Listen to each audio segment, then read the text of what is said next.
ನಮಸ್ಕಾರ ವೀಕ್ಷಕರೇ. Social media ಅನ್ನೋದು ಎಷ್ಟು ಒಳ್ಳೆಯದು ಅಷ್ಟೇ ಕೆಟ್ಟದ್ದು ಕೂಡ ಹೌದು.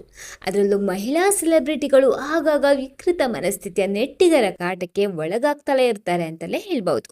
ಈಗ ಬಿಗ್ ಬಾಸ್ ಸೀಸನ್ 12ರ ಸ್ಪರ್ಧಿ ಕೆಂಡಸಂಪಿಗೆ ಖ್ಯಾತಿಯ ಕಾವ್ಯ ಶೈವ ಅವರಿಗೆ ವ್ಯಕ್ತಿಯೊಬ್ಬ ಅಸಭ್ಯವಾಗಿ ಪ್ರಶ್ನೆ ಕೇಳಿದ್ದಾನೆ. ಇದಕ್ಕೆ ಕಾವ್ಯ ಸುಮ್ಮನೆ ಕೂತ್ಕೊಂಡಿಲ್ಲ, ಆತನಿಗೆ ಮುಟ್ಟಿ ನೋಡ್ಕೊಳ್ಳುವಂತೆ ಖಡಕ್ ಉತ್ತರ ನೀಡಿದ್ದಾರೆ. ಹಾಗಾದ್ರೆ ಆ ವ್ಯಕ್ತಿ ಕೇಳಿದ ಕೀಳು ಮಟ್ಟದ ಪ್ರಶ್ನೆಯನ್ನು, ಅದಕ್ಕೆ ಕಾವ್ಯ ಕೊಟ್ಟ ಉತ್ತರ ಏನು ನೋಡ್ಕೊಂಬರೋಣ ಈ ವಿಡಿಯೋದಲ್ಲಿ. ಅದಕ್ಕೂ ಮುಂಚೆ ನೀವು ಏನಾದರೂ ಕಾವ್ಯ ಫ್ಯಾನ್ ಆಗಿದ್ರೆ ಕಮೆಂಟ್ ಬಾಕ್ಸಲ್ಲಿ ಕಮೆಂಟ್ ಮಾಡಿ, ಹಾಗೆ ನಮ್ಮ ಚಾನಲ್ನ ಸಬ್ಸ್ಕ್ರೈಬ್ ಮಾಡ್ಕೊಳ್ಳಿ. ಇತ್ತೀಚೆಗೆ ಕಾವ್ಯ ಶೈವ ಅವರು ಇನ್ಸ್ಟಾಗ್ರಾಮಲ್ಲಿ ಆಸ್ಕ್ ಮೀ ಎನಿಥಿಂಗ್ ಅನ್ನೋ ಪೋಸ್ಟನ್ನು ಹಾಕ್ತಾರೆ. ಅದರಲ್ಲಿ ಅವರ ಫ್ಯಾನ್ಸು ಸಬ್ಸ್ಕ್ರೈಬರ್ಸು ಏನೇ ಕ್ವಶನ್ ಕೇಳಿದ್ರು ನಾನು ಆನ್ಸರ್ ಮಾಡ್ತೀನಿ ಅಂತ. ಸೊ ಇದನ್ನೇ ಇಟ್ಕೊಂಡು ಒಬ್ಬ ಕೆಟ್ಟದಾಗಿ ಕಮೆಂಟ್ ಹಾಕಿದ್ದಾನೆ. ಏನು ಅಂದರೆ, ಕಾವ್ಯ ಅವರೇ, ನೀವು ಧನುಷ್ ಅವರ 2ನೇ ಹೆಂಡ್ತಿನ ಅಂತ. ಪ್ರಶ್ನೆ ಎಷ್ಟೊಂದು ಕೆಟ್ಟದಾಗಿದೆ ಅಂದರೆ, ಒಬ್ಬ ಹೆಣ್ಣು ಮಗಳಿಗೆ ಸಾರ್ವಜನಿಕವಾಗಿ ಕೇಳಬಾರದ ಪ್ರಶ್ನೆ ಅಂತಾನೆ ಹೇಳ್ಬೋದು. ಸಾಮಾನ್ಯವಾಗಿ ಇಂಥ ಕಮೆಂಟ್ಗಳನ್ನು ನಟಿಯರು ನಿರ್ಲಕ್ಷ್ಯ ಮಾಡ್ತಾರೆ, ಆದರೆ ಕಾವ್ಯ ಶೈವ ಈ ಬಾರಿಗೆ ಹಾಗೆ ಮಾಡಿಲ್ಲ.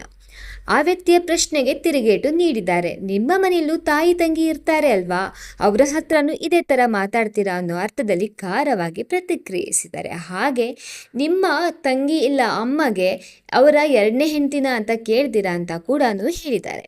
ಈ ಮನಸ್ಥಿತಿಯು ಜನರಿಗೆ ಸಾರ್ವಜನಿಕವಾಗಿ ಬುದ್ಧಿ ಕಲಿಸೋದು ಮುಖ್ಯ ಎಂದು ತೋರಿಸ್ಕೊಟ್ಟಿದ್ದಾರೆ. ನಾವೇನೋ ಕಲಾವಿದರು ಅಂತ ಸುಮ್ಮನೆ ಇರ್ತೀವಿ, ಆದರೆ ನಿಮ್ಮ ಯೋಗ್ಯತೆ ಏನೆಂದು ತೋರಿಸಬೇಡಿ ಅನ್ನೋ ರೀತಿ ಕಾವ್ಯ ಗುಡುಗಿದ್ದಾರೆ.